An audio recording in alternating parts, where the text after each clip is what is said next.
What's that medication that the president was telling everybody to take? Hydroxychloroquine. What do you call it, Britt? Hydroxychloroquine? I don't call it. I'd be like Plaquenil because that's the brand. I didn't even know that was the brand name. Plaquenil. I'd be like, here, take your Plaquenil. They're like, is that the one with the H? I'm like, yup. Yeah. This is that. Yeah. Young Pira over Dilla. Behind the mic like the will of a vehicular killer. Knowledge and it's like the understanding for my like Latino community that I'm seeing. There's not only the language barrier there, but the access to just like the information about Corona. I find that there is a gap in between the two. So when you are trying to explain to them, okay, this is what we're looking at. This is how long it's going to take. You have to be in quarantine. And they're just like, okay, so I can go back to work? No, you can't go back to work. And it's sad because it's a sad reality for most of our, minorities and working class. The idea is, okay, but if I don't work, then where's the money going to come from? And if I don't get the money, then how am I going to take care of our family? So the Corona thing is just like, okay, but I'm getting better, right? So I can go to work then, right? No. So like people are like, probably working themselves, to the grave and not really taking, care of themselves. Yeah, they're not taking care of themselves and they're just making it worse. So, I mean, I have a lot of questions about, being a nurse today, right? Quote unquote, essentially Black in the workforce. And, you're seeing people from your ethnicity and, other minorities come into the hospital.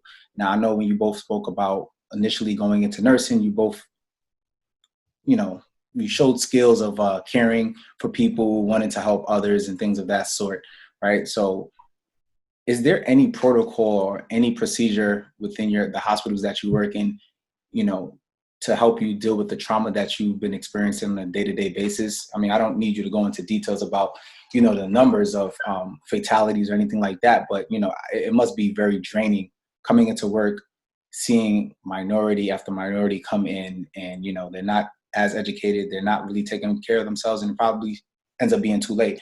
Do they have any type of, therapy sessions for nurses to kind of help you guys cope? Because it has to be a lot to come into work and you're dealing with high stress and, unfortunate situations, and then you just go home and come right back, Right. And the hospital that I work for, like towards, I want to say maybe within like the last 2 weeks or so, I did see some flyers talking about like therapy being available or a psychiatrist coming in for like a block period of time to do like group discussions. Mm-hmm. That was kind of like on the back end. Yeah. And I'm going to be honest, it wasn't, I don't think it was enough. I did see that they had like a day that you could go in and it was from this hour to this hour. But other than that, that's kind of been it, unfortunately. I do think it's something that we not even are going to need, that we definitely need or needed from the beginning and throughout. I understand that it's, it's Corona and restrictions in the hospital, but it's needed. Wow. From my hospital, it wasn't like Brittany said directly in the beginning, but I would say like towards the peak. Mm-hmm. They had someone come in, like they would come to the floor. I can't quote how many times because I don't know, but when I was there a few times, I don't know if it was weekly or whatever, but they had someone come to our unit and see if they wanted to talk. They also have like a hotline. They sent emails like nonstop every day. There's like briefings and different things. So there's definitely resources. I know for me personally, like I don't have time during the day to talk to somebody. Like he's coming up during our shift when we're trying to take care of patients. Yeah. And I'm just like, he's like, oh, well, like what's a good time? Is lunchtime a good time? Is this time a good time?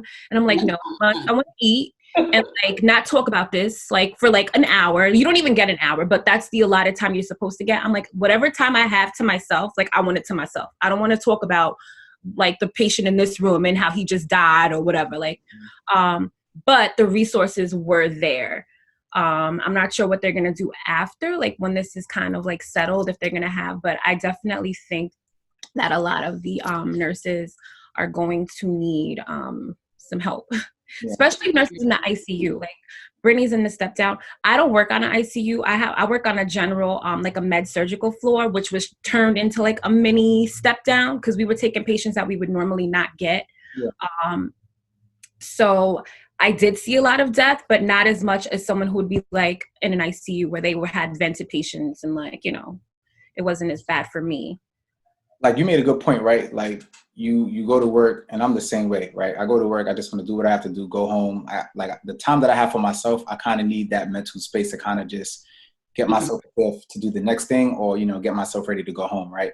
So I've been seeing on social media a lot of different companies or, you know, entrepreneurs. They come into these different hospitals, and they're like, I don't know, giving food and all these different type of canned goods or whatever the case is. Like, how are they even coordinating that? I thought that was a really cool idea. But for instance, you're dealing with a stressful day, and then somebody comes in like, hey man, we got these box of popcorn for you. You know what I mean? Let's take a picture. Good luck for the rest of the day. Be out of here. You know what I mean? Like, how do they even coordinate something like that? Like, who are they contacting to let people, like, I don't know, take this big photo op and have you all in unity? It actually helps. Like, it makes us feel like we're not taken in vain or whatever. Like, it, you know, it makes us feel that we're being noticed. For us. Yeah, like that we're still like, you know, me personally, like, I mean, the hospital was doing a lot for us. The hospital, let me just say something. The hospital got, like, my hospital got a lot of funding. Mm-hmm. Okay, so what are you going to do with that money?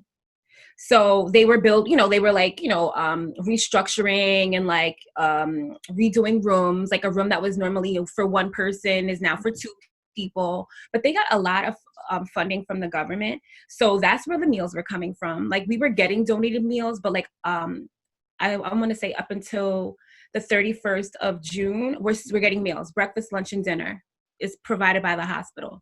Right. But that's because they got the money to do that. You have to show what you're doing with the money. So they did things like that.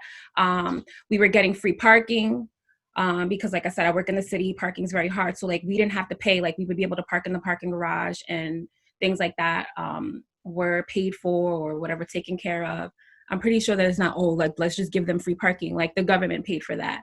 And then me personally, from my floor, I was just like reaching out to different restaurants and different businesses. And I'm just like, yo, like, y'all want to give some stuff to some of the nurses? We taking care of COVID patients. And they were quick to give. Oh, you did that on your own doing? You just walked up to places hungry one day like, yo, McDonald's. Oh, I was emailing places. I was like, yo, I'm like, I got 20, 25 nurses that are like busting our behinds. Like, do you want to send some donuts? Do you want to send some like cookies? And they were like, sure. And they want the publicity. They want to be seen as like helping the healthcare workers. So tag them on Instagram and you get your free bag of cookies and you're done. And everybody's hyped. And that's it. Let me ask you this, right? You think most of the people that's like coming to these different hospitals or nursing homes, I know there's a lot of people that's doing it out of the good of their heart. Do you think a lot of people are just doing it for, you know, clout? They clout chasing. What I said, you tag them and they're like, oh, they gave this to the hospital. It makes them look good. And it's publicity for their business. So yes, some of them are probably clout chasing. Yeah. It's crazy. I mean, like I just always thought it was interesting because nurses are busy. I wouldn't want to go into a place where, first of all, I got to be in an environment where things are a little bit hectic, and then I got to take you away from, you know, providing care to somebody who actually needs it, as opposed to doing the photo op and, you know. Oh, they're not coming in. They don't come in. I saw some of them. No. You gotta go in the lobby or wherever. The lobbies to meet them. Oh, really? And go get it. Yeah, they're not There's no visitors. There's no visitors. True. There's no visitation. You can't, you know, no. So they're not coming in for that.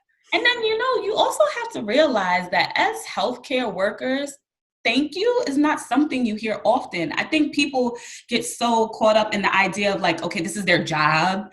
And especially when they're sick, it just goes over their head. So I think the getting from companies and the food and stuff, it's a morale booster. You have nurses crying down the plates. We're taking turns. You don't get a break. It's like, okay, go eat something for 15 minutes, come back, you know? And so I think that getting things from people, and you hear the joke like, oh, we're tired of pizza, because that's what they keep sending. But pizza is making us feel good because, okay, we crying and eating pizza and going. You guys work in two different hospital organizations. I think the coolest thing I saw online is a hospital in Brooklyn. Yo, they had a whole float like it was Labor Day parade. They was blasting soca tunes, reggae. They had the nurses going around the building with them. Like they were really fetting. And I was like, yeah, that's crazy. But, you know, it kind of let everybody, you know, take their mind off for what was going crazy throughout the day. And you know what's funny? You know, let me tell you what I don't like. Okay, because you just said that. But no, because real moment of the video chat. Let's go. Like, because then that's posted on Facebook, and then people are like, oh, they have time to do, you know, like they should be taking care of people. And it's like, look, I want you to step in here for 15 minutes and see what's going on around you. And then you'll understand why we need to take 5 minutes to do that. Like, it is needed. It is necessary for our mental, like, health. Like, y'all are home bugging out because you're home stuck in the house with people. We're home stuck in the house when we come home. But when we're at work, like, nonstop downing, putting things on, taking things off for each and every person that we have to take care of. And you need, I mean, I don't know about everybody else, but like me personally, I try to give my personal touch to my patients. Yeah. Like, they're in there by themselves without their families, like in a room, the door is closed, like it's open. So like the amount of time that I'm in there, I try to, like, you know, interact with them, ask them like, who's home? Like, how do you feel? Like, they're watching the news 24/7 and they're in there with Corona. I'm like, why don't we like watch some sports or like watch something else that's not, you know, they're scared they're gonna die. Like, it's just really heavy. Yep. And then don't forget that nurses are being redeployed. Okay. Oh, yeah. Nurses who, and what I mean by that is, for example, Alicia works on a med surg floor.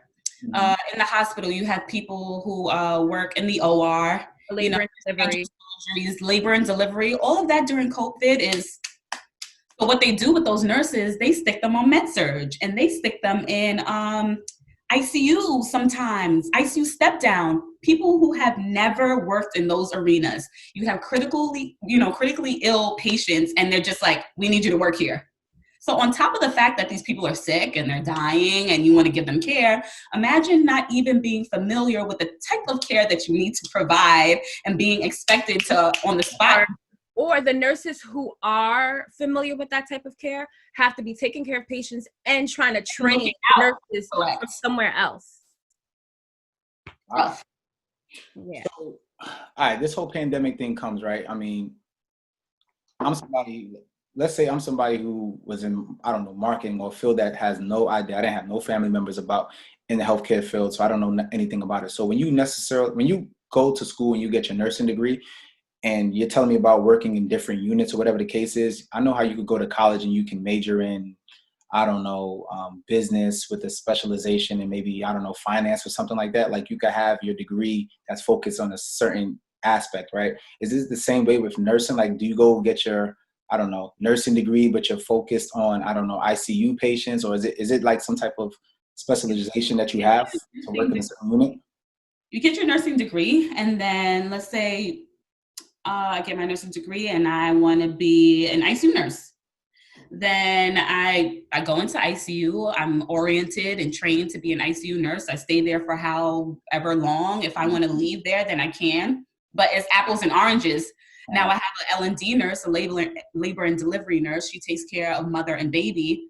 What I'm doing in the ICU is completely different than what she's doing with mother and baby. And now you throw that nurse who is accustomed to all of those type of things, which is completely different, and throw her with cardiac situations and different types of drips. And it's like, the medications are different. Like, what's required is different.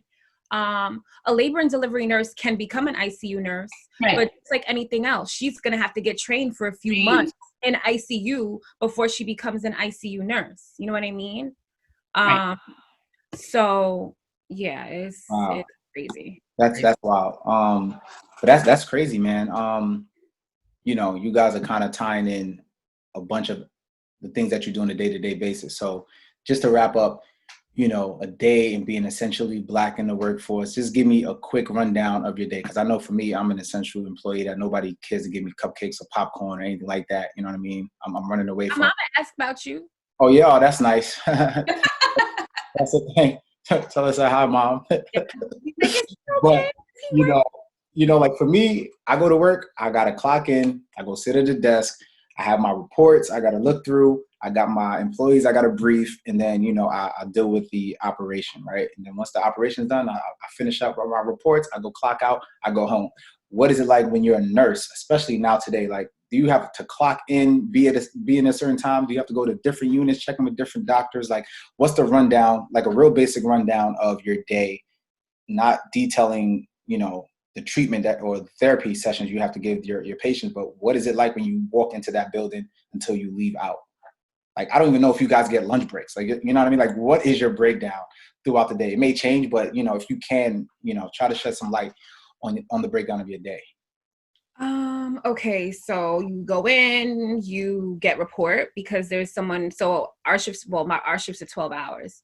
So my shift is 7:30, technically it's 7:30 a.m. till 8 p.m., but I usually leave around 7:45 if I'm done, I get my report. So I go in, I get report from the nurse that was covering overnight, however many patients. So for us, it's usually 5, right? So I get my report on my 5 patients. It could be one nurse who has 5 patients. It could be 2 to 3 nurses. So I'm getting report from different people on my patients. I get my report. I sit down. I look through my different orders, like what's ordered for the patient or whatever. You're supposed to round on the patient, just make sure they're alive, see if they need anything, if they're okay. Yeah. And then I kind of start my day. I give my medications. Like, there's different times allotted to give meds. I go through my meds. I give them, if they need water, whatever they need. And then it's just like whatever care they need throughout the day. There's a lot of documentation, which takes up a lot of time. You need to document everything. The patient urinated, the patient pooped, the patient walked, the patient ate, like how much they ate. Everything is documented. So you're doing all those documentations. And in between that, the patient's calling because they need their bed to be changed. The patient's calling because they pooped. The patient's calling because they ripped their IV out. Now there's blood all over the place.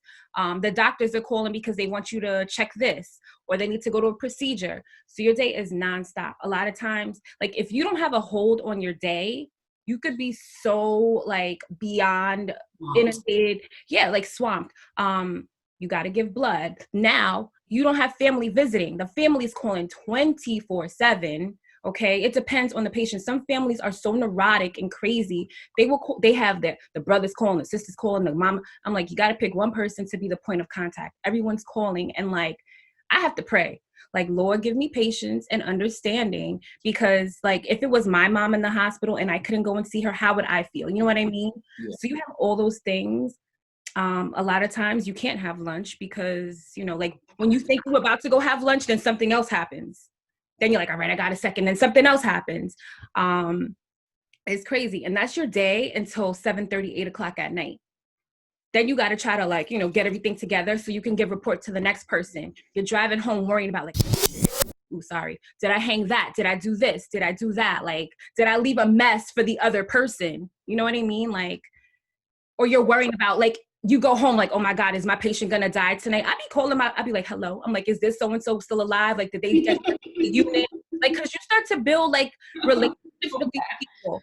Like, if they remind you, all right, not to, if they remind me of you, Yao, you my brother. And I'm like, dang, like, that dude reminded me of Yao. And I'm calling, I know he's really sick. I'm like, yo, is homie still good? Like, is he all right? Nah, they sent him to the unit, meaning they sent him from my floor to a unit that requires more care. I'm like, damn, I can't sleep, and I got to go back to work the next day. I don't even know how you still got hair on your head if you're talking about that's your day-to-day, worrying and stressing out the whole day. You know what I mean? When you do what you love, it doesn't feel like a job. And that's the importance.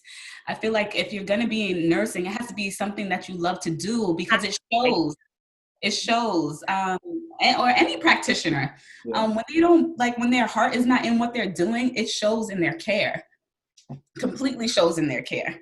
Like, this is not a job that when they're like, oh, like, nurses, they do this for money. Like, you cannot, I mean, I'm not going to say that there's some people who don't.